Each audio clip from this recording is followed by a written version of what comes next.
Hello everyone. नमस्कार, welcome to my YouTube channel. आज की डेट 2/8/2024, 2 अगस्त 2024। आज के करंट अफेयर्स, जितने भी मोस्ट इम्पॉर्टेंट करंट अफेयर्स हैं उसके बारे में बात करेंगे। तो स्टार्ट करते हैं। और जो लोग चैनल पे पहली बार वीडियो देख रहे हैं प्लीज़ चैनल को सब्सक्राइब कर लें, बेल आइकन को प्रेस कर लें। तो स्टार्ट करते हैं कुछ मोस्ट रिवीजन के साथ, जो कि जुलाई के मोस्ट इम्पॉर्टेंट डेज के साथ। जल्दी जल्दी इसको थोड़ा फॉरवर्ड कर लेते हैं। 1 जुलाई को सीए दिवस, जीएसटी दिवस, राष्ट्रीय चिकित्सक दिवस। और 2 जुलाई को विश्व खेल पत्रकार दिवस मनाया जाता है। 3 जुलाई को अंतर्राष्ट्रीय प्लास्टिक बैग मुक्त दिवस मनाया जाता है। और 4 जुलाई को अमेरिका का स्वतंत्रता दिवस मनाया जाता है। 6 जुलाई को विश्व जोनोसिस दिवस मनाया जाता है। और 7 जुलाई को विश्व किस्वाहिली भाषा दिवस मनाया जाता है। 10 जुलाई को राष्ट्रीय मत्स्य किसान दिवस मनाया जाता है। और 11 जुलाई को विश्व जनसंख्या दिवस मनाया जाता है।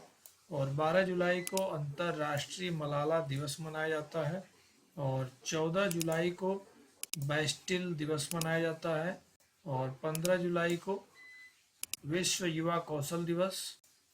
और 16 जुलाई को आईसीएआर का स्थापना दिवस मनाया जाता है। 17 जुलाई को विश्व अंतर्राष्ट्रीय न्याय दिवस मनाया जाता है। 18 जुलाई को नेल्सन मंडेला अंतर्राष्ट्रीय दिवस मनाया जाता है। और 20 जुलाई को अंतर्राष्ट्रीय शतरंज दिवस मनाया जाता है। और अंतर्राष्ट्रीय चंद्र दिवस भी मनाया जाता है। 22 जुलाई को पाई सन्निकटन दिवस मनाया जाता है। और राष्ट्रीय आम दिवस मनाया जाता है। 23 जुलाई को राष्ट्रीय प्रसारण दिवस मनाया जाता है। और 24 जुलाई को राष्ट्रीय आयकर दिवस मनाया जाता है। 25 जुलाई को विश्व डूबने से बचाव का दिवस मनाया जाता है। 26 जुलाई को कारगिल विजय दिवस मनाया जाता है। 27 जुलाई को सीआरपीएफ का स्थापना दिवस मनाया जाता है।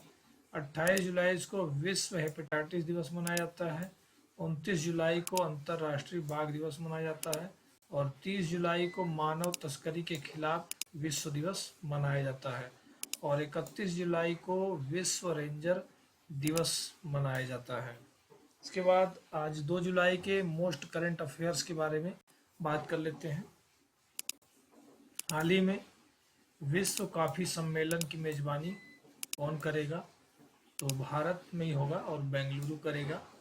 इंटरनेशनल कॉफ़ी संगठन आईसीओ और कॉफ़ी बोर्ड ऑफ इंडिया संयुक्त रूप से इस सम्मेलन का आयोजन करेंगे। आईसीओ कॉफ़ी व्यापार को बढ़ावा देने के लिए कॉफ़ी उत्पादन और प्रयोग करने वाले राष्ट्रों के बीच सहयोग बढ़ाने के लिए प्रमुख अंतर सरकारी संगठन के रूप में काम करता है। इसके अलावा यह सम्मेलन टेनिस खिलाड़ी रोहन बोपन्ना को भी शामिल करेगा। इन्हें इसके लिए ब्रांड एम्बेसडर के रूप में भी नियुक्त किया गया है। तो हाल ही में गूगल डूडल ने किस देश के राष्ट्रीय दिवस का जश्न मनाया है? तो गूगल डूडल ने अभी स्विट्जरलैंड का राष्ट्रीय दिवस मनाया है। और स्विट्जरलैंड की राजधानी बर्न में है। और स्विट्जरलैंड का सबसे बड़ा शहर दाओस है। और स्विट्जरलैंड का क्षेत्रफल 41,285 किलोमीटर वर्ग में है। और स्विट्जरलैंड की जनसंख्या लगभग 87,73,190 2022 के अनुसार है। स्विट्जरलैंड की मुद्रा स्विज फ्रैंक। और स्विट्जरलैंड की भाषा आपकी जर्मन, फ्रेंच, इटालवी और रोमांस है। हाल ही में भारत और किस देश ने भूमि सीमा समझौता की 8वीं वर्षगांठ मनाई है? तो बांग्लादेश और भारत ने भूमि सीमा समझौता की 8वीं वर्षगांठ मनाई है।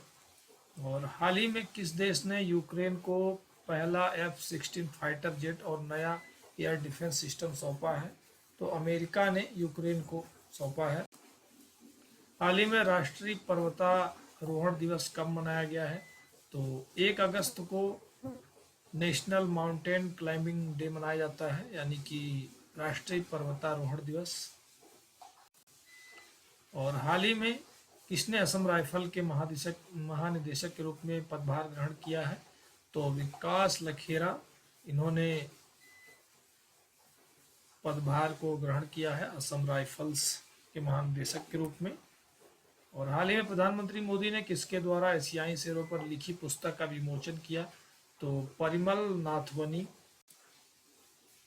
हाल ही में केंद्रीय मंत्री गजेंद्र सिंह शेखावत ने कहाँ युग युगीन भारत संग्रहालय का उद्घाटन किया, तो नई दिल्ली में युग युगीन भारत का इन्होंने संग्रहालय का उद्घाटन किया है।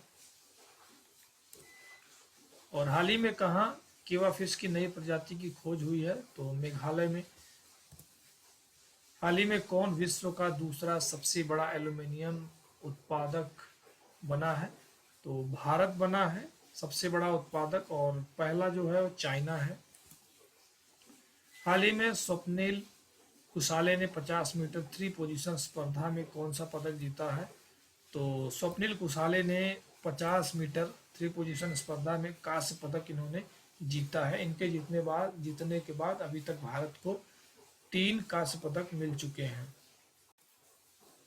हाल ही में एडीबी ने किस देश में ठोस अपशिष्ट प्रबंधन के लिए $200 मिलियन का ऋण का प्रदान किया है, तो भारत को एडीबी दे रहा है, क्योंकि एशियन डेवलपमेंट बैंक 200 मिलियन का ऋण भारत को प्रदान किया है।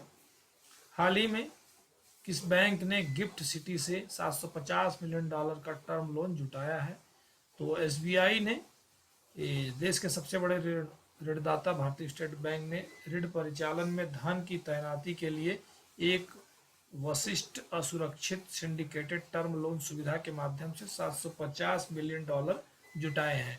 इस पेशकश के लिए एकमात्र वैश्विक समन्वयक मशरेक बैंक ने एक बयान में कहा है कि यह सुविधा शुरू में मई 2024 में $350 मिलियन के लिए लॉन्च की गई थी, लेकिन अभी यह टोटल $750 मिलियन का टर्म लोन इन्होंने जुटाया है। हाल ही में कहाँ गोएम विनामूल्य विज एवजन योजना शुरू की गई है, तो यह योजना गोवा में शुरू की गई है, जो कि गोवा में सौर ऊर्जा को अपनाने को बढ़ावा देने के लिए संधारणीय ऊर्जा की दिशा में एक महत्वपूर्ण कदम उठाते हुए चीफ मिनिस्टर प्रमोद सावंत ने गोएम विनामूल्य विज योजना की शुरुआत की, जो प्रधानमंत्री की सूर्य घर मुफ्त बिजली योजना के साथ जुड़ी एक पहल है। यह नई योजना सौर छतों की क्षमता को बढ़ाने के लिए और गोवा में आवासीय घरों की अपनी बिजली पैदा करने के लिए सशक्त बनाने के लिए योजना बनाई गई है।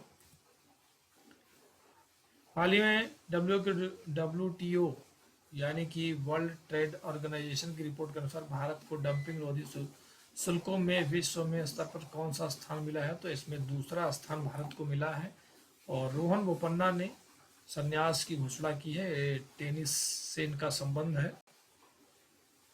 हाल ही में वर्षा में WTA खिताब जीता है, जो कि ईगा स्वियाटेक इन्होंने इस खिताब को जीता है। और लास्ट में एक बार हम लोग जो मोस्ट इम्पॉर्टेंट कल के क्वेश्चन उसको रिवीजन कर लेते हैं। उत्तर प्रदेश सरकार ने धर्मांतरण विरोधी कानून में संशोधन किया है। भारत को IPEF आपूर्ति श्रृंखला परिषद का उपाध्यक्ष चुना गया है। सिंगापुर और अमेरिका देश ने असैन्य परमाणु सहयोग समझौता किया है। भारत तमिलनाडु में पहले बहुराष्ट्रीय वायुसेना अभ्यास तरंग शक्ति की मेजबानी करेगा। भारतीय सेना ने पूर्व सैनिकों के लिए ई-सेहत टेली कंसल्टेंसी सुविधा शुरू की है। और मृदु पवन दास रवांडा देश में भारत के हाई कमिश्नर बने हैं। और बिरला ग्रुप भारतीय आभूषण बाजार में प्रवेश करने के लिए इंद्रिया को लॉन्च किया है। और नई दिल्ली में कृषि अर्थशास्त्रियों का 32वां अंतर्राष्ट्रीय सम्मेलन हुआ। और 30 जुलाई को मानव तस्करी के खिलाफ विश्व दिवस मनाया गया। और किश्तवाड़ में मचैत यात्रा शुरू हुई है। और चीन ISSF जूनियर विश्व चैंपियन 2023 में शीर्ष पर रहा है। राजस्थान राज्य की शहरी सेवाओं के विस्तार के लिए ADB $200 मिलियन देगा।